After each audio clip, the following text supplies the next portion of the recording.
We knew something like this was coming. Of course, you had plenty in the analyst community saying that they need to do some sort of equity raise here. Talk us through this $25 billion shelf, though, and what we know so far.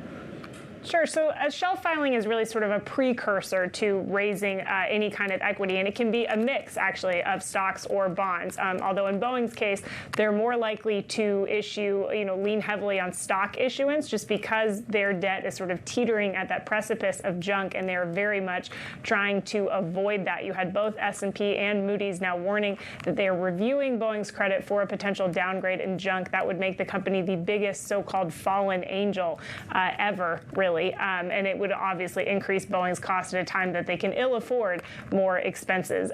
So this was not unexpected, and this is really sort of a lifeline for them and something that they need to consider, not just to get through this current cash crunch that they're facing while they deal with a labor strike and slower production of the 737 MAX before that, because of the issue that happened back in January with that blown out door and extra scrutiny from the FAA. But then also looking forward, Boeing needs to also think about the future. They need to think about a clean sheet replacement for that 737 aircraft eventually if they want to continue to compete with Airbus.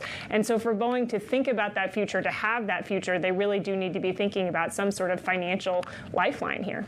But of course they can't fail, right, Brooke? Because airlines want to have more than one plane maker, and the U.S. also wants to have its own. Plus, there's only one other, really.